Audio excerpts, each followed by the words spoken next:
আচ্ছা বাচ্চারা, পদার্থের অবস্থা ও চাপ এই যে অধ্যায়টা আছে, এই অধ্যায়ে তোমরা মোটামুটি সব অঙ্ক করতে পারো, কিন্তু একটা অঙ্কে গিয়ে তোমাদের প্রচণ্ড পরিমাণে ঝামেলা হয়। সেটা কি? সেটা হচ্ছে যে একটা মুকুট দেয়া আছে, মুকুটের একটা ভর দেয়া আছে, বলছে মুকুটটা স্বর্ণ আছে এবং মুকুটের ভিতরে আমার খাদও আছে। আমাদের কি বলছে? বলছে যে স্বর্ণ কতটুকু আছে এবং খাদ কতটুকু আছে, এই জিনিসটা তোমাদের নির্ণয় করতে হবে। এই অঙ্ক করতে যে আমি আমার এক্সপিরিয়েন্সে দেখি যে তোমরা কি করে ফেলো, তোমরা ঝামেলা পাকায় ফেলো। ঠিক আছে, এই অঙ্কের দুইটা জিনিস ইম্পর্টেন্ট, একটা হচ্ছে কনসেপ্টটা বোঝা, আরেকটা হচ্ছে নর্মাল বীজগণিত বোঝা। বীজগণিতটুকু আমি আশা করবো তোমরা পারবা। আমি তোমাদের কি দেখাবো? কনসেপ্ট দেখাবো। চলো শুরু করা যাক।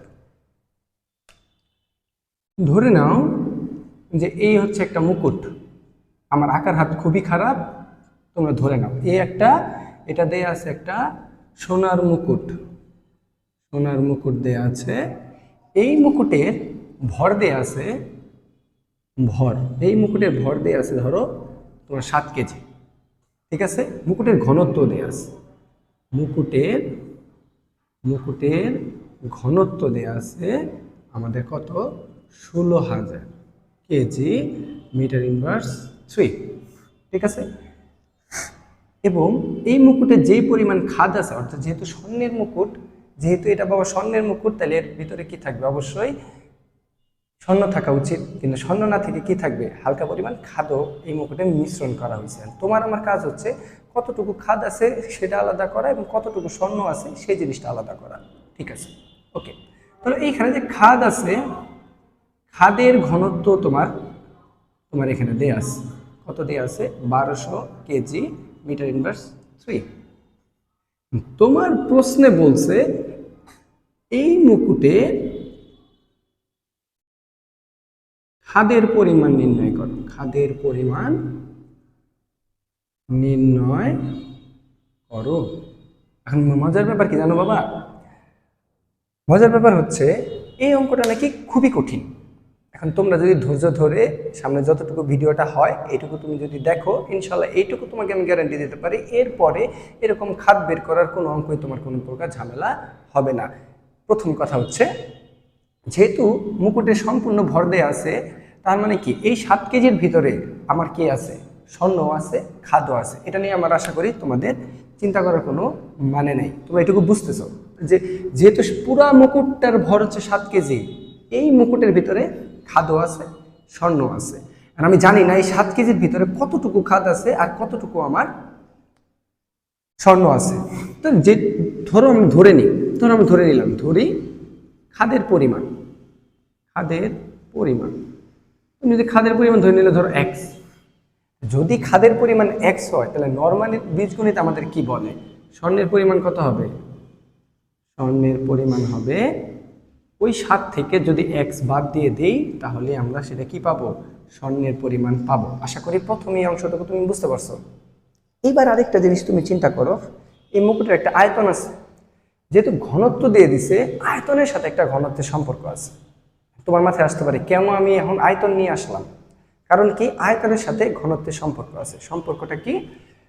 ঘনত্ব মানে হচ্ছে কোনো একটা বস্তুর ভরকে তুমি যদি তার আয়তন দিয়ে ভাগ করো তাহলে সেই বস্তুটার ঘনত্ব পাবা। ঢাকে যেহেতু ঘনত্বের আধিক্য বেশি, দ্যাট মিনস এর সাথে হয় এবং ভরও আছে। দেখো ডাকে ভরও দেওয়া আছে, তোমার ঘনত্ব দেওয়া আছে। তার মানে কি, আয়তনটা তুমি যদি এখানে নিয়ে আসতে পারো তাহলে তোমার ক্যালকুলেশনটা সুবিধা হবে। সেন্স? ঠিক আছে, ওকে। তাহলে দেখো তো, আমি একটা শর্ত লিখতে পারি যে শর্ত মতে আমরা লিখতে পারি ভি। এই ভিটা হচ্ছে সম্পূর্ণ মুকুটের ভর, আয়তন, সরি, সম্পূর্ণ মুকুটের আয়তন। এইটা সমান সমান কি আমরা লিখতে পারি ভি স্বর্ণের আয়তন প্লাস ভি খাদের আয়তন। দেখো কত সহজ হয়ে গেল এখন। এই সম্পূর্ণ মুকুটটার আয়তন, এই সম্পূর্ণ মুকুটটার আয়তন সমান সমান হচ্ছে যতটুকু স্বর্ণ আছে তার আয়তন এবং যতটুকু খাদ আছে তার আয়তন। এইটুকু খুবই সিম্পল না বাবা? খুবই সিম্পল। কিন্তু কেন আমরা ভি দিয়ে কাজ করতেছি? কারণ আমাদের উদ্দীপকে আমাদের ভর দেয়া আছে, ঘনত্ব দেয়া আছে, তাহলে সম্পর্কটা এর জন্য সহজ হয়, এর জন্য আমরা এই সম্পর্ক দিয়ে কাজ করছি। এখন খেয়াল করে দেখো, আবার আমি যদি এটারে ভাঙাই নিই, ভি সমান সমান কি আমাদের এম বাই রো। কোনো একটা বস্তুর আয়তন কীভাবে নির্ণয় করি, সেই বস্তুটার ভরকে যদি সেই বস্তুটার ঘনত্ব দিয়ে ভাগ করি, হ্যাঁ, তাহলে আমরা কি পাই, তার আয়তন পাই।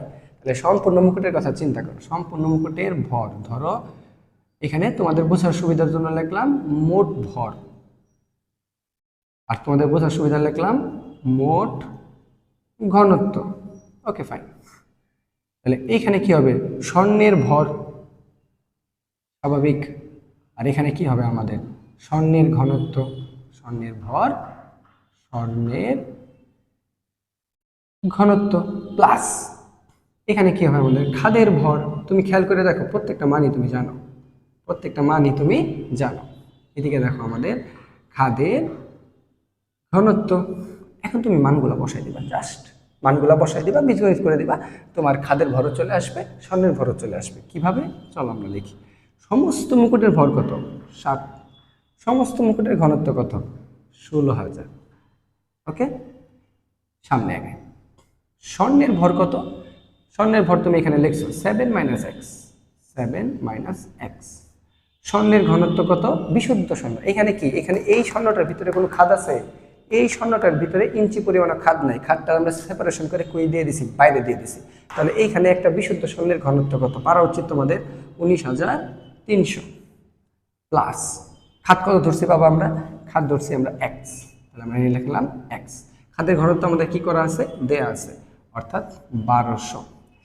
এই যে সমীকরণটা দেখতেছো, এই সমীকরণটা থেকে তুমি যদি x এর মান বের করো, এই পুরা সমীকরণটা থেকে তুমি যদি x এর মান বের করো, তাহলে তুমি কিসের পরিমাণ পাবা, খাদের পরিমাণ পাবা।